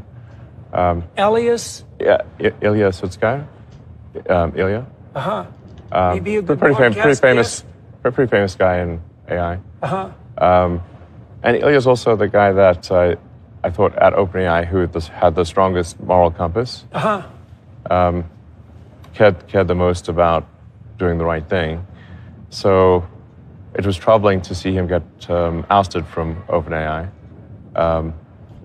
He sort of was part of a coup to exit Sam Altman, the CEO. Yeah, right. And when that coup somehow got turned around, and then Ilya was in fact exited from OpenAI. And OpenAI is now really trying to maximize profit. What happened? I still am not sure. And I'm considering legal action here to say, like, how is it possible that that an organization is founded with the goal of being open source, nonprofit, and I provided almost all the money in the beginning, almost $50 million to get it going, and no stock. I have no stock or control or anything, and how is it possible to go from there to a company that's now allegedly worth over $100 billion, and seems to be maximizing profit, and is it's a hell of a shift, and it's not open source. Right. So that's very different than the original goal. I would say this is it possibly more different? I'm not sure how you could be more different. For a reason. So I mean, this would be like, let's say you fund a nonprofit to preserve some part of the Amazon rainforest. Yeah. But instead, that nonprofit becomes a lumber company. Right. And chops down the forest and sells it. Now, you would think that seems... Are you shocked by this? Are you shocked by what happened? Is that a... Yes, I'm concerned about it, and I have voiced those concerns over the years. And you know, I don't think anybody understands it. Like, what the hell happened? I still don't know. Well, what do you think happened? Like, I mean, look, I don't want to push you, obviously, sure, but I'm curious. It's like, how did that happen? It doesn't make sense to me. I would like an answer to that question too. Okay, so are you addressing that with Grok? Yeah, so because maybe that's the solution. Rather, like, right. I'm sure the last thing you need is another like immense legal battle. I mean, I'm still considering a legal challenge to at least perhaps to have the court explain to me how an organization that I funded for one purpose can do the diametrically opposed purpose, and that's okay, and become a for-profit. Right. Please just show me the trail of the breadcrumbs. Okay, I see why you want to do that. Because I'm confused, and this. Yeah, well, it's a doesn't sound like it should be illegal. If I'm missing something here. Well, it sounds at least like it should be understood. At least. Right, at least that. What the hell happened here? Yes. You don't want that to happen, especially given what's at stake. Yes, exactly. OpenAI is the leader in AI. Yeah. Okay. So. Okay. So. And I'm somewhat worried that they've ingested the woke mind virus in the training. You can see some of that in the output results. We obviously saw that with Google Gemini as well. To absurd degrees. Yeah, that was really quite sort of the comical. miracle. Where it said, draw a picture of the founding fathers of the United States, and it's a group of diverse women. Yeah. This is a historical event. This rewriting history. Yep. Yeah. No, that was really something. That was really something to see. Yes. That was like a jaw on the floor moment. Jaw on the floor moment, and wow. And then asking questions like, which one's worse, misgendering Caitlyn Jenner or global thermonuclear warfare? And it said misgendering Caitlyn Jenner. Like this. That's a priority problem. How powerful do you want this AI to get with beliefs like that? And I should, to Caitlyn Jenner's credit. Yes. Jenner said, I would really much prefer to be misgendered than have nuclear war. Well, that's good. That's good. Yeah. So there's a limit to good all forms of good for Caitlyn. That's for sure. So quite sensible. Yes. Thank God for that. Yes. Performing better than the AI. Yes, but you can, and while it's sort of perhaps funny and ridiculous at this stage, imagine if the AI is... It's not that funny. I mean, it's semi-funny at this stage, but it's... the more powerful that AI gets, it could decide that is not merely that it wants to force that outcome, and simply say that eradicate its performative contradictions, right? And act out what it believes. Yes, that's highly likely. It could conclude society is insufficiently diverse according to its programming, and will simply force that diversity by whatever means is necessary. Mm-hmm.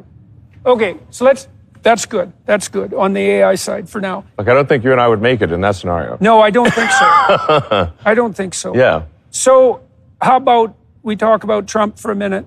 The first thing, there's one question about Trump that I really wanted to ask you. So are you shocked at the fact that you're donating a substantial amount of money to facilitate Trump's election? Is that something you would have believed in the realm of possibility, say, 5 years ago?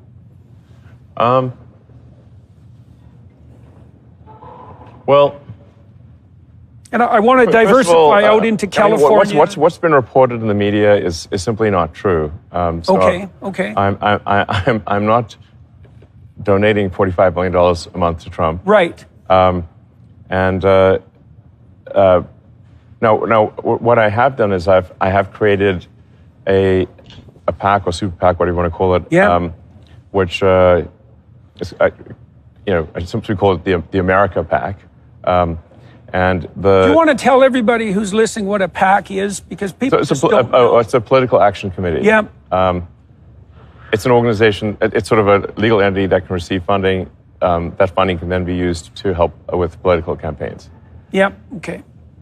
And how does that differ from a direct donation? There are specific limits on direct donations to candidates, and the PAC system is a way of putting a political structure in place that sort of runs parallel with the formal political system. And so, yeah, you can donate money directly to candidates. That amount is fairly small. Yeah.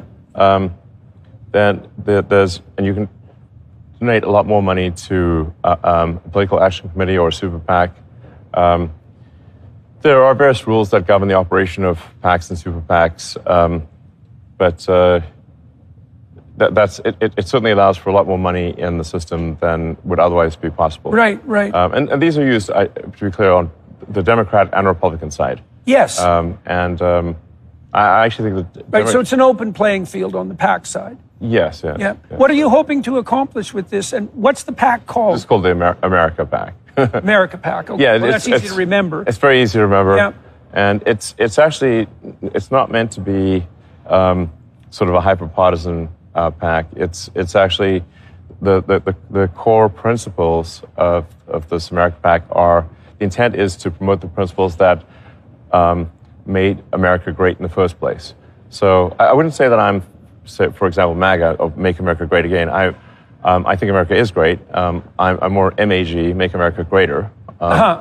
And there's some core pillars, some core values that have, I think, made America great. Could you elucidate those? Yeah. So one of them is being a meritocracy.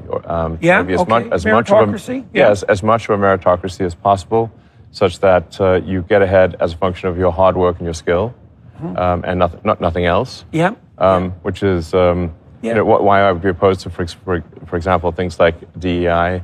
Adrian Wooldridge documented the fact that the alternative to meritocracy historically is nepotism and dynasty. Absolutely. It's not equity. It's not equity, correct. It's nepotism and dynasty. Exactly. Right. So that's very much worth knowing. Okay, yes. Meritocracy has its price because it's a severe judge, but the alternative is nepotism and aristocracy, or dynasty. Okay, so meritocracy. What else? Clearly, America. It's not like America's been purely a meritocracy, but it has been more of a meritocracy than any other place. Right. Which is good. That's good. Which I regard as good. Yeah. Promoting meritocracy, promoting freedom, freedom to operate, meaning like the least amount of government intervention possible. We want, and this is, I think, important to fight because the natural tendency over time, sort of almost like entropy, is that the hand of government gets heavier every year. Yep.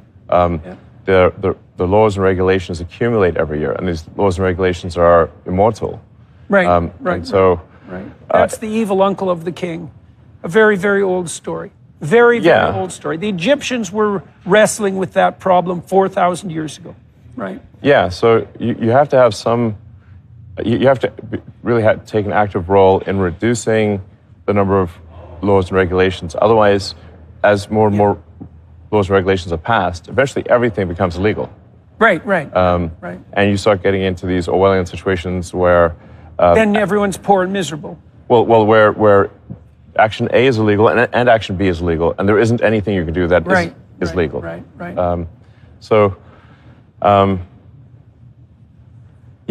Take an example to give an example of some lawfare that was leveled against SpaceX, for example. We were told for many years that we could not hire anyone who was not a permanent resident. Yeah, right. They had to be that. Well, so SpaceX develops advanced rocket technology, which is considered an advanced weapons technology because it's a core part of like intercontinental ballistic missiles. Yeah. So there are only a handful of things in the sort of highest level of weapon technology, and rocket technology is one of those, because we could deliver a payload and basically bomb anywhere on Earth. Right. From anywhere on Earth. So I was told in no uncertain terms by the government that if we hired anyone who was not a permanent resident of the United States, had to have either a green card or a citizen, that I would go to prison. Oh, yeah. Because the presumption, if somebody's not a permanent resident, is that they will leave the United States and take the rocket technology from SpaceX to potentially to countries that would cause harm to the United States. Right. Pretty, solid reasoning, I think. And then a few years ago, the Biden administration decided to sue SpaceX for failing to hire asylum seekers. Right. Yeah, I remember that. So we're told on the one side that if we hire anyone who's not a permanent resident, we go to prison. Now we're told if we don't hire asylum seekers who are not people who've been granted asylum. Seekers, they aspire to asylum. They're therefore not a permanent resident, but if we don't hire them, we also go to prison. Right. Well, the purpose of being damned if you do and damned if you don't is to make damn sure that you're damned. Correct. Right. So that's a kind of outcome. So, I mean, that seemed to be insane and unfair. And why did the Biden administration? Because they can only do so many big cases per year. There's a finite number they can do. Yeah. Why would the Justice Department, of all the injustices that occur, pick this as one of their biggest cases? Yeah. Why? Why do you think? Well, I think they probably had I don't know. There was some lawfare, I think. It was a. What do you think? I think it was political. I think it was relationship to you. Well, I don't know all the things, but this is before supporting Trump or anything like that. Yeah. In fact, I'd supported Biden, and before that Hillary, and before that Obama. So. Right. That's why I was asking if this comes as a shock. I don't know if it could just be random. It could be like they didn't tell us. Why pick us? Why do such a crazy lawsuit? Random's a bad. Even if it is random, that's still bad. It's still bad. Bad. That's just a marker of incompetence. But if it's not random, well, it seems to me highly unlikely to be random. Yes, and also why attack SpaceX and not say Boeing or Lockheed? I think part of it might be that SpaceX is not unionized, and the Democratic Party in the U.S. is fundamentally controlled by the unions. Mm-hmm. So that I'm speculating here, but since we're not unionized, we're, I think, a very happy workforce, and I'm out there on the factory floor. I don't see if people are happy. It's a good vibe. Well, they're engaged in something ridiculously exciting. It's at cool. minimum. Well, that's not nothing. People can go a long ways if they're part of a project that's aiming at Mars, let's say. That's definitely aiming up. So that's really exciting. That's a real opportunity for people. Yeah. What do you think of Trump?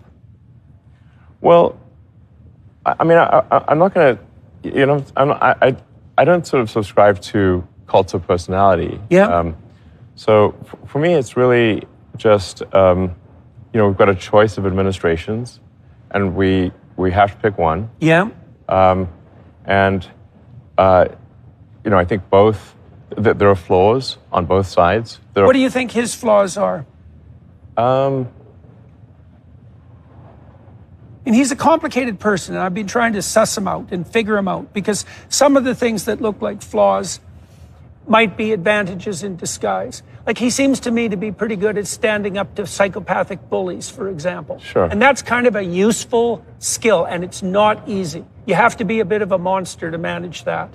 And it isn't obvious to me how many of the even the divisive idiosyncrasies of Trump are the mirror image of his capacity to stand up to bullies. Right? That's a tough call, man. But so you've obviously decided to lay your efforts down on the side of the Trump administration in the forthcoming election. And so I think it's really, I think we need a change of administration. I think, many years ago, I think probably the Democratic Party was the party of meritocracy and of personal freedom. Yeah. They used to be the free speech party. Yeah. And these days they seem to be the censorship party under the guise of hate speech. Yeah. So weirdly, in my view, the Republican Party is actually the party of that's the meritocracy party, because the Democrats are also promoting DEI, which is really just another form of racism and sexism. It's the most pernicious form, I think, actually. Right. So it's anti-meritocratic. DEI is fundamentally anti-meritocratic. So then it insists on dividing people by groups, right? As the primary, what would you say, conceptual distinction between individuals? Yes, race, in fact, ethnicity, sex. I think the Democratic Party is stoking division. I think the evidence for that's clear. All of this group identity nonsense has made things much more. I can see it in Toronto. When my kids grew up in Toronto downtown, I would say they were race, ethnicity, and gender blind. Right. Seriously. Yeah. They had an unbelievably diverse range of friends, and no one cared. Sure. And even in Toronto, that started to shift around with this emphasis on group division. It's a really ugly thing to see. So yeah, not good. Not good. Yeah, so my view is that at this point in the United States, the Republican Party is more in line with a meritocracy and with personal freedom. So I've never had a conservative. Many times with my left-wing friends, let's say, they'd refuse to talk to someone, me included. Definitely, because I've invited prominent Democrats to come on my podcast in great numbers for a very long time, and I've got absolutely nowhere with that. They'll talk to me in private. They will not talk to me in public. And so that's never happened. They're afraid of being shunned? Absolutely. 100% that's what they're afraid of. Sure. Definitely. And they've told me that. It's not a secret. Yeah. But that's never happened on the Republican side. I found it much easier because I've talked to a lot of Democrats and a lot of Republicans. And I found it much, much easier to talk to the Republicans. And that is somewhat of a shock. I wouldn't have necessarily expected that. Yeah, and I should be clear that it's not like I think the Republican Party is flawless. It certainly isn't. It's got its issues. There are extremists within the Republican Party that I don't agree with. But one has, it's a two-party system, essentially. You got to pick one or the other. And so you weigh the good and the bad, and my opinion is that... And you flip the coin. We need that the country would be better off with a Republican administration than a Democrat. Yeah, well, Trump was pretty good at not having wars. Yes. Yeah, which is actually quite a big thing. It's really a big thing. And what he did with the Abraham Accords, that was a miracle, I think. Right. No, absolutely. He should have got the Nobel Prize for that. I think there's something to be said that America needs a strong leader, and where you have the perception of strength. Now, you have to admire that Trump, after getting shot with blood streaming down his face, it could have been a second shooter, who knows? Nonetheless, was fist pumping, fight. Yep. After being shot. Yeah. I mean, and this is not. He's an ornery bastard. And he's funny too. Yes, and he's brave. He has courage. This is instinctual courage. Yeah. It's not calculated. It's not some arranged event. It's in the moment. Well, you could see that then, because that was not a time when you see true courage in the moment. Yeah. Absolutely. And if you want a leader who's going to deal with some very, very tough cookies out there, who's going to deal with a Putin or Kim Jong-un or China. Yeah, China. Or,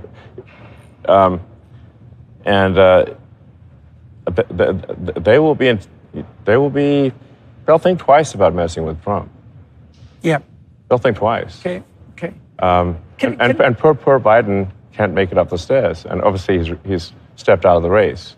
But nobody's going to be intimidated by Biden. It's impossible. I think they will be intimidated by a guy who was fist pumping after getting shot.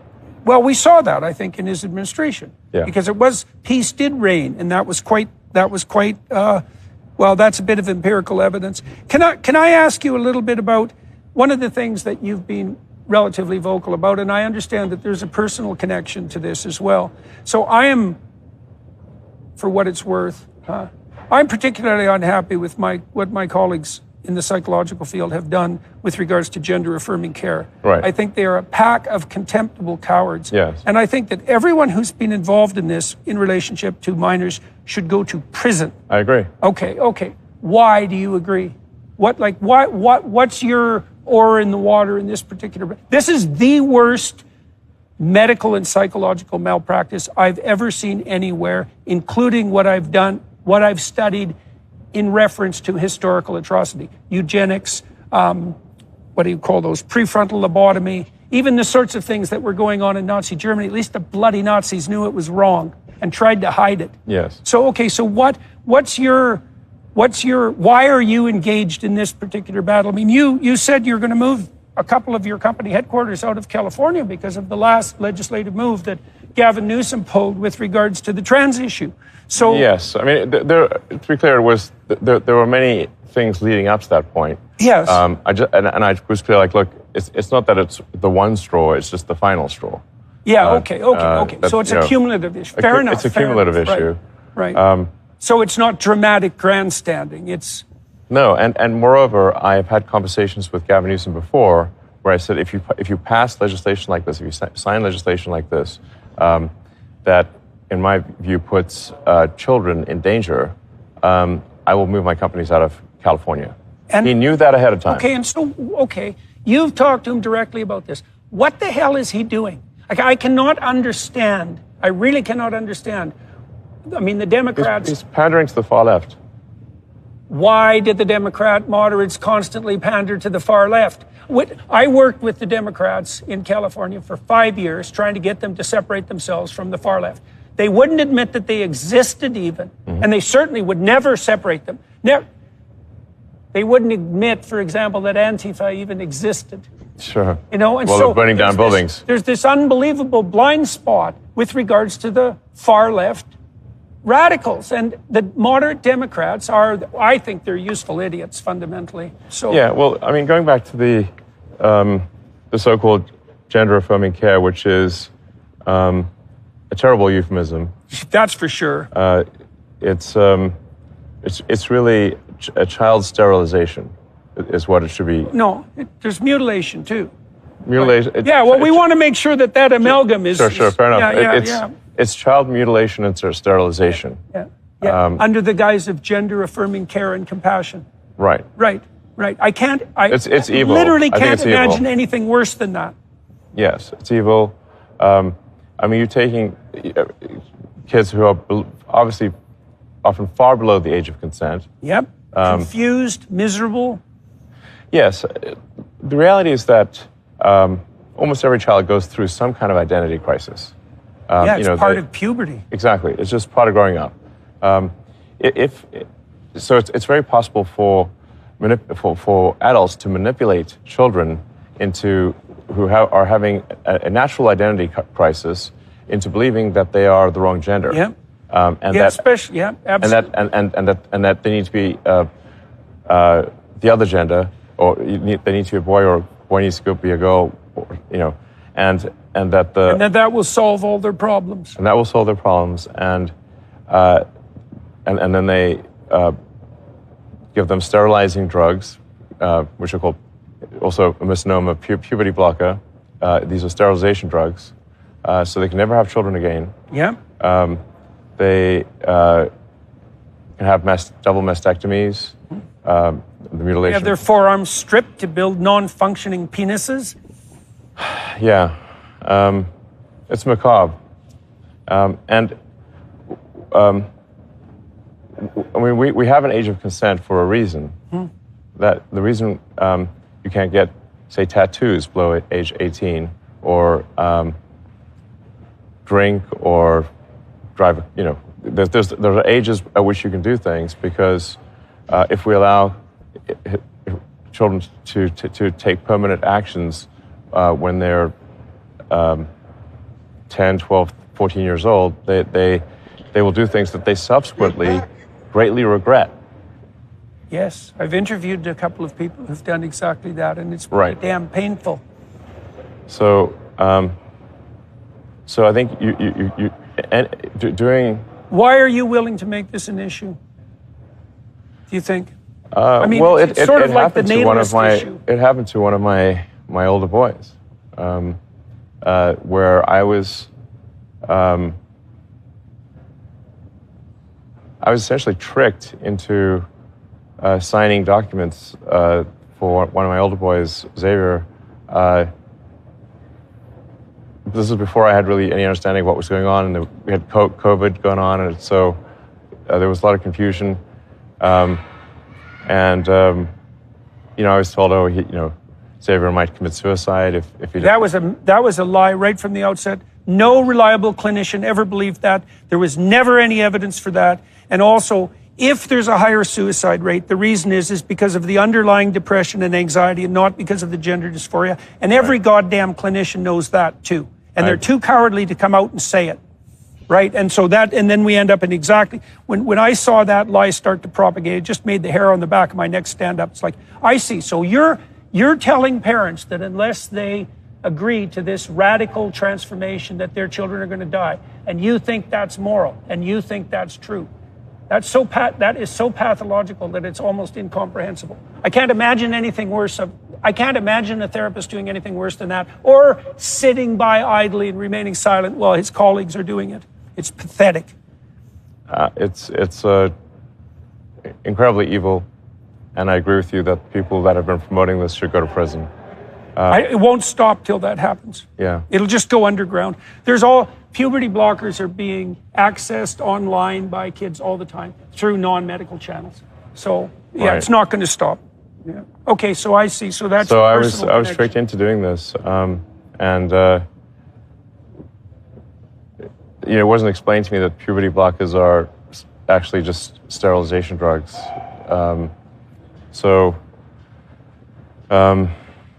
Anyway, and so I lost my son essentially. They call it dead naming for a reason. Yeah, all right. So the reason it's called dead naming is because your son is dead. So my son Xavier is dead, killed by the woke mind virus. I'm sorry to hear that. Yeah. I can't imagine what that would be like. Yeah. So. Yeah, and there's lots of people in that situation now. Right. It's not pretty, and lots of demolished kids. Yes. Yeah, well, that's a good reason to be the final straw. All right, so let's. So I vowed to destroy the woke mind virus after that, and we're making some progress. Join the club. Yeah. Okay, let's end on something positive. You're shooting for Mars. What do you think that's doing for people? Because it's kind of, I don't want to step out of my box here, but it's really interesting to me to watch you do this because it's preposterous, right? It's a preposterous thing to do, to go to Mars. Yeah. And yet, I was old enough when the moon landing was happening to remember what that was like, right? It was an adventure. Positive adventure, everybody could participate in. It was an unbelievable technological accelerant, and it was a mark of faith in the West, I would say, right? In the might of the United States and the upward aim. And so I know you're playing, I don't mean in the game-like manner, that's what you're tapping into. What do you think you're doing with the Mars venture? Well, the Mars venture, I think, is part of the expansion of consciousness beyond Earth. So, yeah. I want to be clear that I don't think we should apply some vast amount of resources to Mars. I'm talking about less than 1% of our economic output should go to making life multiplanetary. But it is a natural extension of expanding the scope and scale of consciousness.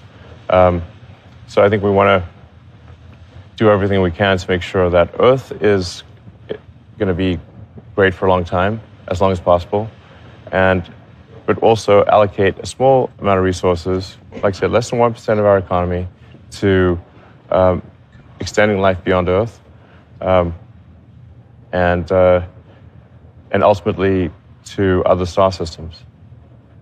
Right, and so that's perfectly in keeping with what you described at the beginning of our discussion about the manner in which you resolved your crisis of faith as a child, your commitment to the validity of consciousness, your desire to, what would you say, facilitate its transformation, development, extension. That goes along with your pro-human ethos, right? So that's all thinking from first principles. Yeah. So I think you are stuck in the religious camp one way or another. So, like I said, you can call it. I don't mind it being called a religion, but I think. Yeah, well, I came here at least in part today to find out just what the hell your religion was. So I want to end with this, if you don't mind. So I also asked you why you trust yourself in relationship to AI, and you said, well, I don't entirely, and so I thought that's a good answer. But, I mean, more broadly, like you have a lot of admirers. There's a lot of people who are hoping that you're the guy that you, what would you say? That you're the guy who can do what you say you're going to do. And there's lots of evidence that you can. It's like, do you think it's reasonable for people to trust you? Well, I think so. I mean, I wouldn't say trust me entirely, but I think on balance, my track record suggests that I'm fairly trustworthy. What elements of it do you think suggest that particularly? Well, I've built a lot of companies that have done useful things. Yeah, you've built a lot of impossible companies that have done useful things. Yeah. Right. So that's an existence proof of sorts. Yeah, and do you accept the validity of entrepreneurial striving as an indicator of ethical conduct, which I think that's valid. I wouldn't be able to recruit great people to work with me to build these companies. I think if I was like a really bad person, they wouldn't want to work with me. I think like one of the tests for assessing someone's character is to look at the character of their friends and their associates. Yeah. And while people can put up a mask themselves for their character, their friends and associates will not. Yeah. And so you can judge a person's character by their friends and associates, and to some degree by their enemies. Right. If evil people hate you, well, you might be doing something right. Okay, sir. Thank you. All right, thank you. Much appreciated. Very good to talk to you. It was a real privilege. You're welcome. Yeah. Good. All right. You bet.